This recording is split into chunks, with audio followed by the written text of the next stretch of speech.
नमस्कार दोस्तों, स्वागत है आपका अपने चैनल पेन पॉइंट रिएक्शन में।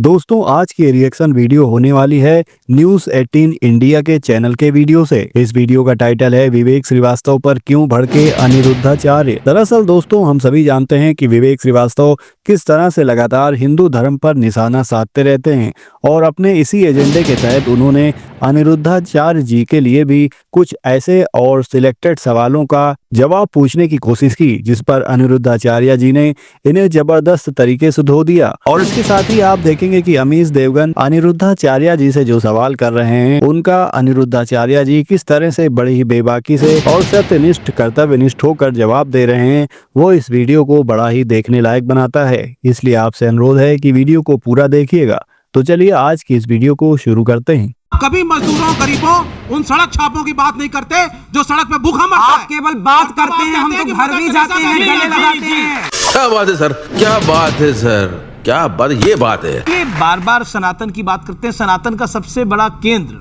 हाल फिलहाल में अयोध्या रहा। श्री राम लला का मंदिर वहां पे बन गया, लेकिन श्री राम मंदिर को जिस पॉलिटिकल पार्टी की सरकार ने बनाया, वो वहां से सरकार वो चुनाव हार गई।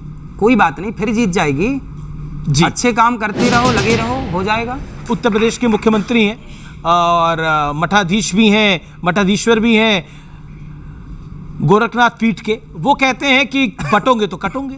क्या सही है, आपको लगता है? बिल्कुल। जहां सुमति तहां संपत्ति नाना, जहां कुमति तहां विपत्ति निदाना। एक झाड़ू बहुत सारी तिनकों से जोड़ के बनाई जाती है और वो सारे कचरे को साफ करती है, पर वही झाड़ू यदि बिखर जाए तो स्वयं कचरा हो जाती है। हमारे देश में अंग्रेजों ने क्या नारा दिया? फूट डालो, शासन करो। यदि संगठित होता सनातन, हिंदू संगठित होते, तो क्या मजाल थी मुगलों की और अंग्रेजों की कि भारत को गुलाम बना सकते। बिल्कुल सही कह रहे हैं, बिल्कुल सही कह रहे हैं। वो तो बट गया जातवाद में, और उसी जातवाद में आज नेता लोग बांट रहे हैं। अब मेरा अगला सवाल है, आप बार बार कहते हैं कि जो फिल्म वाले हैं वो धर्म के लिए कुछ नहीं करते। अब एक और एक्टर हैं पवन कल्याण, मुख्यमंत्री हैं वो आंध्र प्रदेश जैसे बड़े राज्य के। अब जब तिरुपति बालाजी के अंदर लड्डू में जब गड़बड़ निकल के आई, तो उन्होंने तो बाकायदा एक यात्रा करी और वो तो सनातन के लिए बहुत कुछ करते हैं। अब वो भी तो इसी फिल्म इंडस्ट्री का हिस्सा है। देखिए, जो लड्डुओं में मिलावट की गई है वो षड्यंत्र के तहत हुई है, वो बिल्कुल गलत है जी। बिल्कुल बिल्कुल उससे अपराधी को दंडित किया जाना चाहिए, जो भी अपराधी हैं। लेकिन अगला सवाल मेरा आपसे ये है कि आप स्वैग वाले बाबा हैं। अच्छा, आप सोशल मीडिया पे खूब वायरल हो जाते हैं। स्वैग का मतलब समझते हैं ना? मतलब आपका मतलब एक तरह से एक बड़ी फैन फॉलोइंग है। ओके। लेकिन आपके वीडियोस वायरल हो जाते हैं। आपकी बातें धर्म कर्म वाली नहीं होती, वायरल होने वाली होती हैं। वाह वाह वाह वाह वाह। तो ये स्वैग क्यों? अरे भाई, धर्म कर्म वाली बातें सुनने का टाइम कहाँ है? आजकल तो लोग 10 सेकंड की वीडियो सुनते हैं, उसी से आकलन कर लेते हैं कि बात कैसी है, सही है कि गलत है। आजकल पूरा सुनने का टाइम किसे है? बिल्कुल सही कह रहे हैं, बिल्कुल सही कह रहे हैं। पूरी बात सुन लेते हैं। मेरे पास एक आप ही की एक बाइट है, आइए सुना देते हैं आपको। हम एकादशी के दिन कोलगेट कर सकते हैं?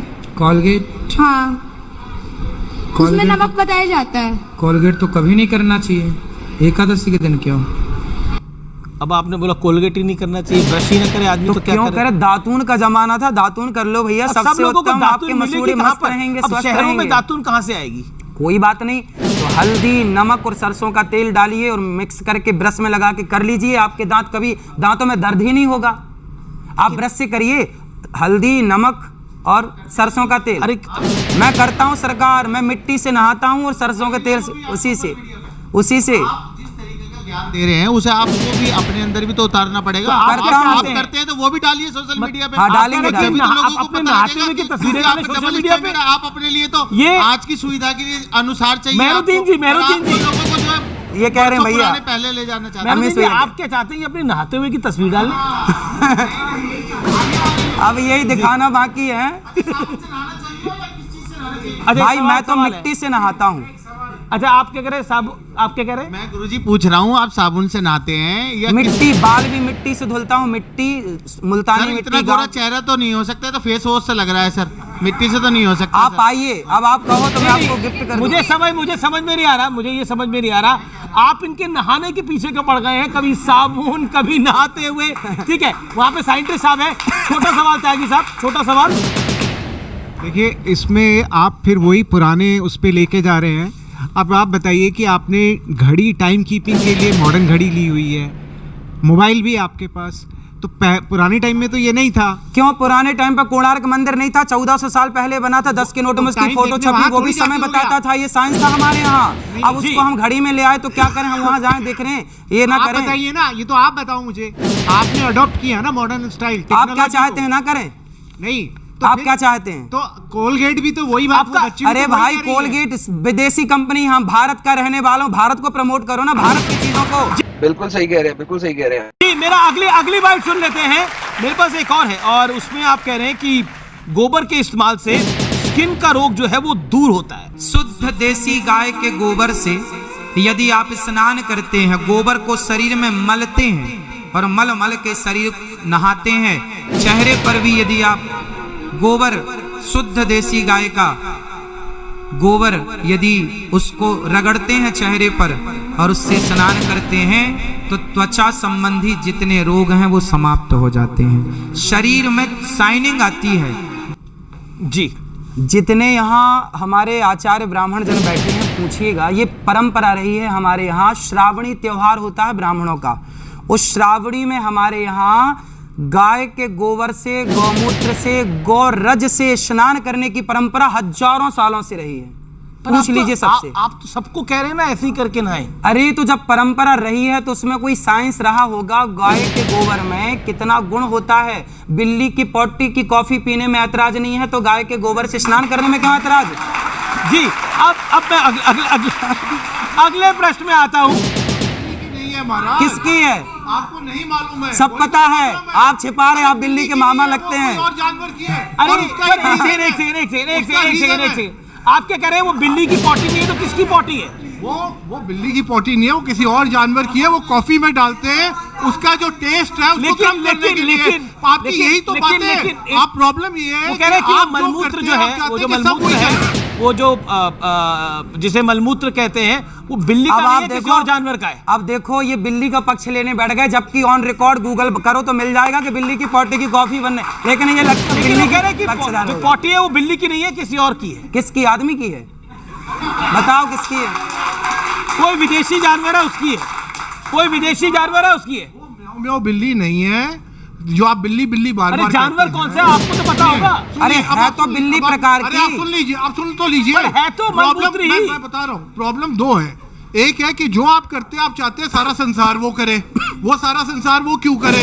हम टाइम के हिसाब से चलने वाले भाई लोग मैं हैं। माँ बाप को मैंने भगवान आपको पिछली मानता हूँ, बारी तो भी मैं बोला चाहता हूँ था। सब माँ बाप मैंने को आपको भगवान पिछली- माने। जी जी जी, चलिए। जो आप पोटी की बात कर रहे हैं ना, वो बिल्ली की नहीं है, वो दूसरा जानवर है। और एक है तो हाथी जानवर यूज की, होती है तो जानवर भाई, वो की। किसी और यूज पर्पस से होती है और वो बहुत महंगी होती है।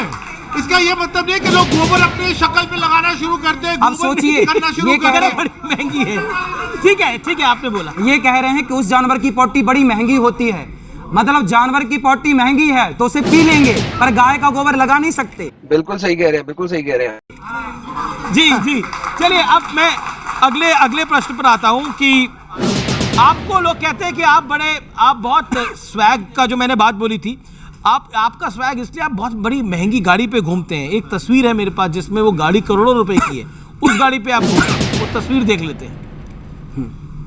अब ये बहुत महंगी गाड़ी ये मेरी नहीं है भगवान, जिसके यजमान के घर जाता हूँ। अब मैं आपके स्टूडियो में बैठा हूँ तो कोई कह रही है अनिरुद्धाचार्य जी का स्टूडियो, ये मेरा हो गया क्या? बात तो सही है भाई मैं यजमानों के घर जाता हूँ तो वो अपनी गाड़ी से ले जाता है। खुद आप डिफेंडर में घूम रहे हैं, आप मेरी स्मार्ट गाड़ी वॉच नहीं है, में आप दिला दो मेरे को ये गाड़ी। जी जी, मैं कह रहा हूँ कि आप खुद डिफेंडर में घूम रहे हैं, स्मार्ट घूम वॉच रहा हूँ, डालते हैं। ये यजमान की है। अभी तो घूम ही रहे हैं ना। मैं हाँ। कह रहा हूँ खुद आप डिफेंडर में घूम रहे हैं, स्मार्ट वॉच डालते हैं, एक अच्छी घड़ी भी डालते हैं, कोई 2 लाख 4 लाख की घड़ी डालते हैं, लेकिन बाकी लोगों को कहते हैं मोह माया से दूर रहिए। ना ना ना, मैं कभी नहीं कहता कि मोह माया से दूर है। मैं कहता हूँ कि बेटा खूब मेहनत करो, खूब पैसा कमाओ। अच्छा, बच्चे कितने अच्छे हैं आपके? सब अच्छे बच्चे, भगवान हमारे यहाँ बच्चों को भगवान का दर्जा दिया गया है। बच्चे भगवान हैं और बच्चे बिल्कुल सच्चे हैं। बच्चे ठाकुर जी हैं और क्या है। जी, आपने बच्चों के ऊपर क्या बोला, ये सुना देते हैं आपको। और मेरी बेटी है, ये भी मेरी सुनती नहीं है ना पढ़ती है, बस फोन देखती है। अच्छा ऐसा है, कितने बच्चे हैं आपके? एक ही है, ये नहीं। अच्छा, तो उसके आसपास कोई और बच्चा नहीं है? नहीं। तो समस्या तो ये है ना कि बच्चों को बच्चे भी तो चाहिए ना खेलने के लिए, इसलिए आप और बच्चा दो उसको। अब बताइए गुरुजी। हाँ तो अच्छा है। जनसंख्या को नियंत्रण करने की बात हो रही है, आप कह रहे बच्चा और कर अरे लो। भाई कम से कम एक है, एक बच्चे को कहाँ खेलेगा, किसके संग खेलेगा भैया, गजब कर रहे हैं आप भैया। तो दोस्तों वीडियो आपने देखी, उम्मीद करते हैं ये आपको पसंद आई होगी। किस तरह से अनिरुद्धाचार्य जी ने अमीश देवगन के सवालों का बड़ी ही खूबसूरती से जवाब दिया है और साथ ही हिंदुत्व के झंडे को लगातार बुलंद करते हुए उन्होंने हिंदुत्व की बात भी रखी। इस विषय पर आप सभी की क्या राय है, क्या कमेंट है, कमेंट बॉक्स में कमेंट करके जरूर बताइएगा। और वीडियो को पूरा देखने के लिए आप सभी का बहुत बहुत धन्यवाद। जल्दी मिलते हैं किसी और वीडियो में, तब तक के लिए आप स्वस्थ रहिए, सुरक्षित रहिए। नमस्कार, जय हिंद, जय श्री राम।